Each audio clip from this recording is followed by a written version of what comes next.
Hey Sugar Geeks, Liz here. Today we are making French macarons, strawberry flavored. But most importantly, we are gonna find out which mat is best for making French macarons.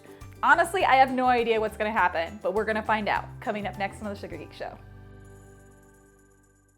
All right, so the first thing we're gonna do is talk about our ingredients. There's not very many ingredients in macarons, so these ingredients are extremely important. Each one has a very important job. So first, let's talk about the egg whites. We are using aged fresh egg whites. Fresh means fresh out of the shell. So it's just more important to crack your eggs and just use the egg whites themselves, and then you put them in a bowl and you cover them with plastic wrap and you poke little holes in the top. And what this does is it allows any extra liquid to evaporate out, and just the egg white part, the protein part, is left, and it makes the macarons a little bit stronger. So it's just like every little one of these things is like a 1% chance of the macarons being more successful, and we want that 1%. So we're gonna try all of the things that people say to do to make your macarons more successful. So step one, aged fresh egg whites, not pasteurized. Pasteurized egg whites are heat treated, and this breaks down the protein, making them less likely to whip into a meringue. So there's always one person who's like, I use pasteurized and it worked great. Good for you. The chances of that happening are very low. And it even says on the side of the box, not good for meringue because the protein is very weak.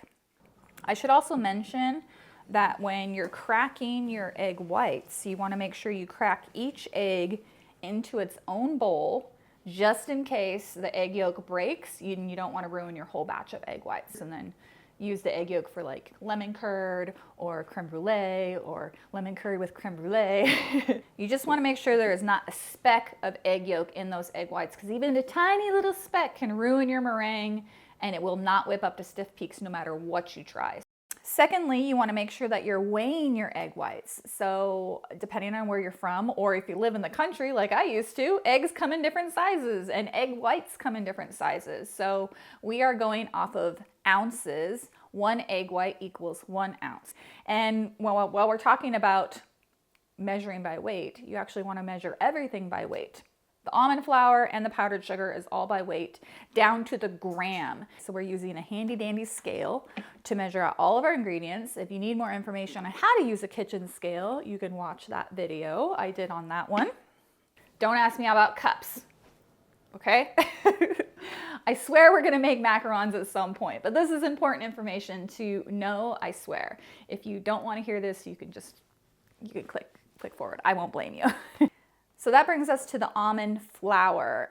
People ask me if they can use almond meal. Yes, you can, but you're gonna need to grind it down to a finer texture in a food processor, which I did in my last video, in the chocolate macaron video. But I found that if you use Bob's Red Mill super fine almond flour, you don't even need to grind it down. It's already ground to a very fine powder. This is just straight almonds. Yeah, blanched almonds. Oh, I should mention that you can use something besides almonds if you have like an intolerance to tree nuts.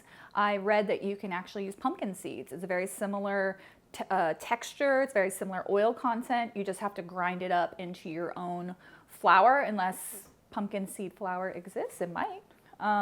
Or maybe sunflower seeds. So that's kind of cool. The nice thing about French macarons is they are naturally gluten-free. If you have an allergy to sugar, it's not the cookie for you. No special thing for powdered sugar. As long as it's powdered, it's good.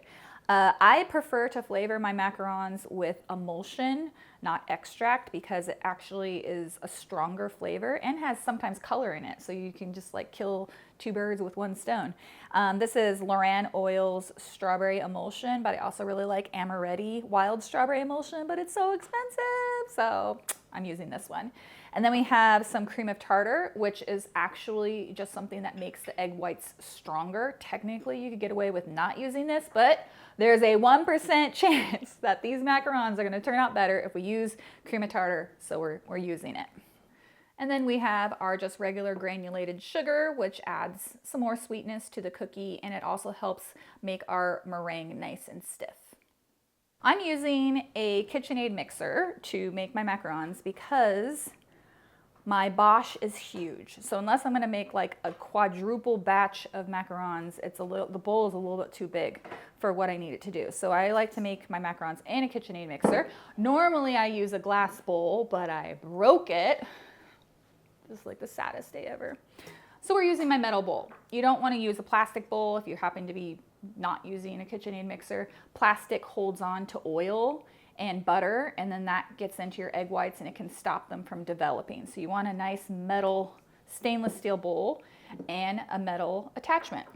So this is white vinegar, and it helps clean your utensils of any sort of fat. So I'm just dipping a paper towel in some white vinegar. It smells lovely. And I'm just gonna wipe down all of my attachments. All right, so now that we have everything prepped, measured, equipment ready to go, we're gonna start sifting. You wanna take your almond flour and your powdered sugar, and we want to pass this through a sifter to remove any hard lumps. Now, if there's big chunks of like powdered sugar or just things that are just kind of stuck together, that doesn't count as a hard lump. That is just that's just stuck together. So you can kind of break that down with your finger. We just don't want any big pieces of hard sugar. We don't want any big pieces of almonds that randomly got in there. This is especially important if you're using almond meal. And you just want to discard those. I've heard conflicting information about whether you need to replace that amount of almond flour that has been discarded. I'd say if it's a lot, like if you just have tons and tons of chunks, then you might want to like replace that with some more almond flour so that, and then reweigh it to make sure that you have the right amount. But if it's just a little bit, don't worry about it. I'm also making a double batch. So if you're like making yours at home and you're like, it seemed like Liz had way more almond flour and powdered sugar than I have, it's because I do. I want all the macarons. So I have a few lumps and bumps in here. It's mostly powdered sugar. Couple of little hard chunks. You can see. Can you see that big chunk of almond right there? So if I were to leave these in, then that would show up in the surface of our macarons and they wouldn't be shiny. All right, so now we're going to sift a second time. Just best practices. This also lightens up the mixture so that it's easier to fold into the whipped egg whites. It's like little clouds. It's really pretty. Making it rain. Powdered sugar and almond flour. And see, we didn't really have any lumps that time, so we're good. And then you sift a third time. Just kidding. All right, so let's whip our meringue. I'm using my metal bowl, my metal whisk, and we're using our egg whites and a stand mixer. Come here, Oscar. Okay, so first we're gonna add in our egg whites. Room temperature egg whites whip up better than cold egg whites. I'm using a stand mixer, but you could, in theory, use a hand mixer, but it would take a very, very, very long time to get to stiff peak. So if you can use a stand mixer, it will be helpful. I'm gonna whip this just until they're frothy. Once they have some larger bubbles, we can start sprinkling in our sugar. You want to sprinkle it in slowly, which helps the sugar dissolve into the egg whites, which is important. In goes the cream of tartar all at once. We're going to whip this until we see thick, glossy peaks. This can take a few minutes.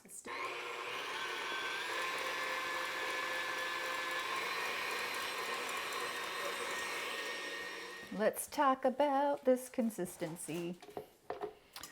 I used to think that this was stiff peaks. They are kind of standing and holding their shape, but they're definitely not, it's not thick. The bubbles in the meringue are still fairly large. It's more like the consistency of shampoo, like a lather. So we want this to be really, really thick. If you take this whisk and you push it around inside the bowl, it's very easy to move. It feels very thin. Just gotta keep going.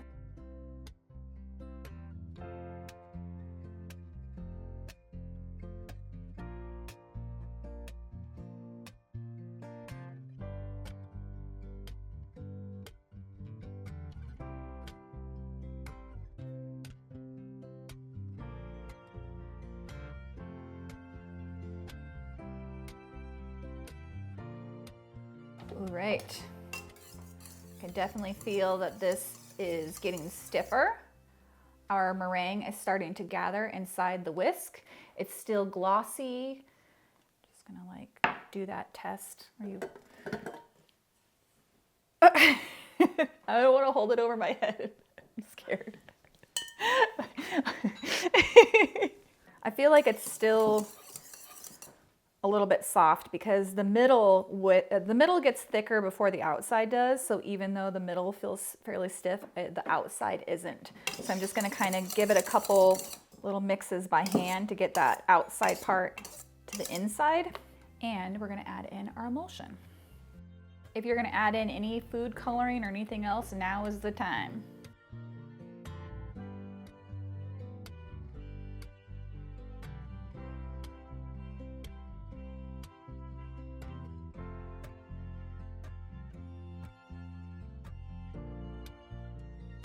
So before I pull this up, I just want you to look and see how the meringue has really started gathering on the inside of the whisk. So that's a sign that is basically ready. It's still shiny. It doesn't look crumbly or dry. Let's see how it feels. It's definitely stiff enough. Like, that's not going anywhere. I can just feel that it's viscous, like it's hard. It's harder for my whisk to go through this. It doesn't feel soft at all. It stands straight up. It's a very stiff peak. I'm just mixing this with my hand. And as I'm doing this, I feel like it's getting softer, making sure that it's all consistently the same stiffness. A lot of chefs say to finish it by hand like this. That looks beautiful. Look at that. This is a very commonplace for people to run into problems, not knowing how stiff their meringue should be. They're really afraid of over whipping, so then they under whip, and that's what causes hollow shells. If you have a hollow shell, do not freak out. I pay $5 a macaron in some bakeries, and they still have a hollow shell. So don't feel like you failed just because you have a hollow shell. It just happens sometimes. They're very finicky cookies. They still taste delicious. You tell me what disasters you've had with macarons and I'll try and help you work through those. Leave them down in the comments. So what we're gonna do is we're gonna add in 1/3 of our almond mixture into the meringue, and this just starts the emulsion process. If I were to just dump all this flour into the meringue and started mixing, then you would definitely overmix. You'd have these big clumps, dry pockets and things like that. So we're gonna temper the meringue with the flour, and then we're just going to fold. Folding is when you go around the outside of the meringue, and we're making it look like a washing machine. So we really don't want to be damaging this meringue at all. It looks like it's not doing anything, but it is. I'm just using my spatula to just go under the meringue, lift it up, and turn it over. Trying not to hurt it.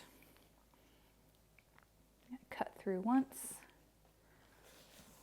Right now what we have is a lot of meringue with a little bit of almond flour, and it's kind of not evenly distributed.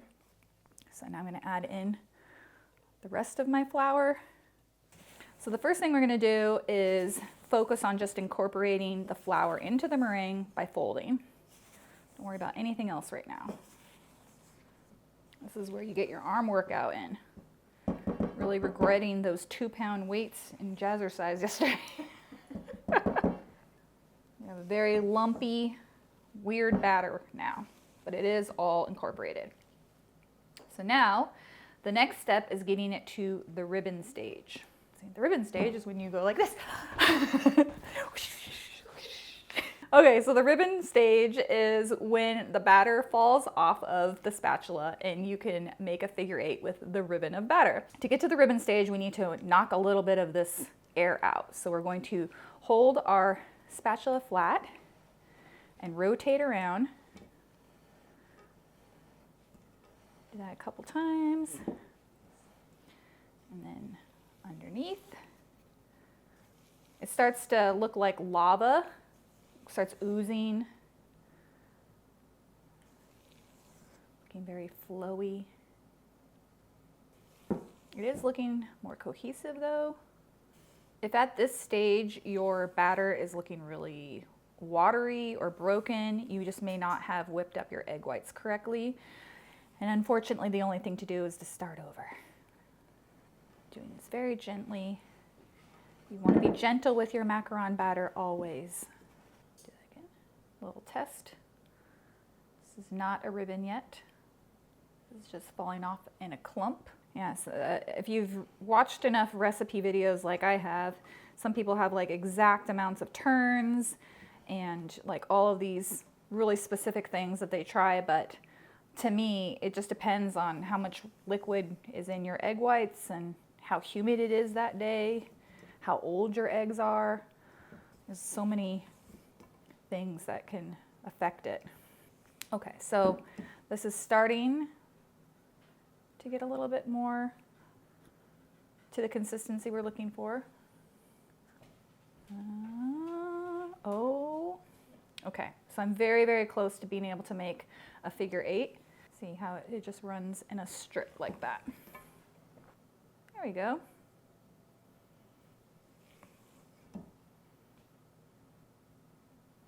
There you go. I'm going to say that's probably pretty close. You can see it's kind of oozing like lava. It's nice and shiny. Just getting any kind of like stuff right off the bottom. Make sure that's mixed in.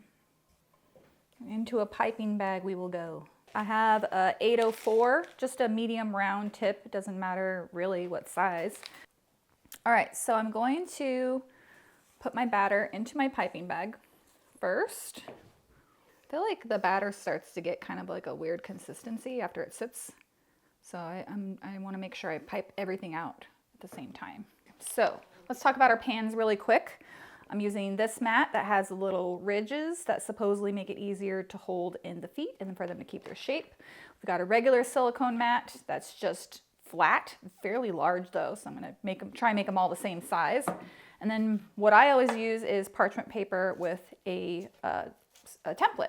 I think that the parchment's still going to do the best, but we'll see. All right, I'm going to glue down my parchment with just a little bit of macaron batter. And when you're piping macarons, you want to make sure you're holding your bag straight up and down. And you only want to pipe to about 3/4 of the way. And then when you tap the pan on the table, they spread more. Don't do this when the baby's napping.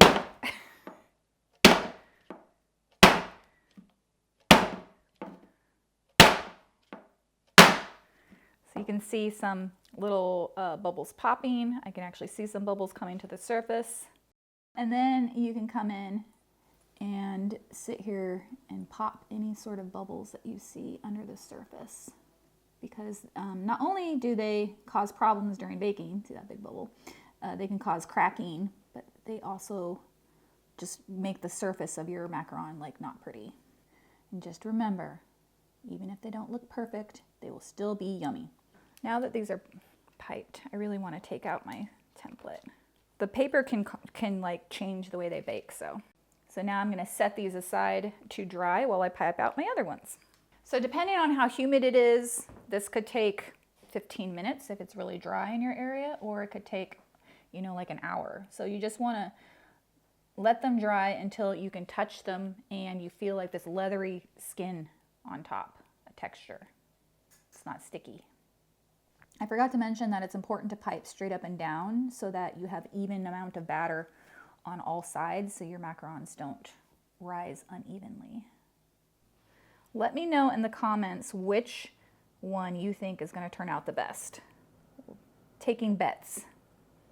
I got this from Amazon, but I think any macaron mat with the guides would work really well.